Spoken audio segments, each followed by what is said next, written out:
Harry Fawcett in Kuala Lumpur with the top stories on Al Jazeera. Rescuers and aid workers are fanning out across Indonesia's Sumatra island, trying to get much-needed medical supplies, food and clean water to rural communities which have been cut off by landslides. Health officials say at least 5 villages have been buried in mud and rock. 5 days after the quake struck, there's now little chance of finding survivors.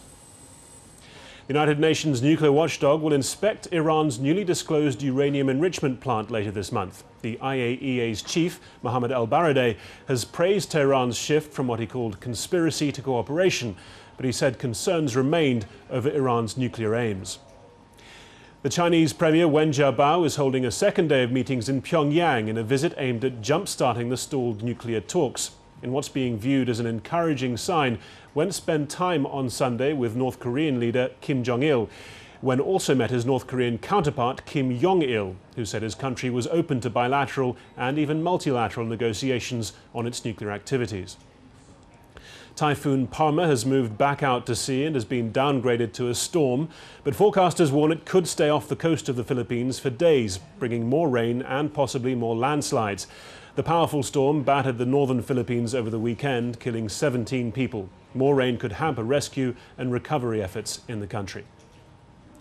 5 days of torrential rain have caused deadly floods in southern India. Police say at least 205 people are dead and 750,000 homeless. The states of Karnataka, Andhra Pradesh and Goa have been the worst hit. A train has derailed near a popular seaside resort in Thailand, killing at least 8 people. Dozens more were injured when the train jumped the tracks before dawn near the town of Hua Hin. Thai authorities say it was raining heavily at the time of the accident, but they can't yet confirm if weather conditions were to blame.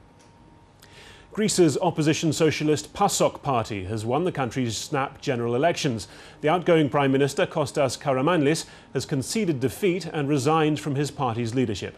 PASOK swept to power on promises to tackle the economic crisis. Those are the top stories. For the latest updates, you can log on to our website. The address there is aljazeera.net/English.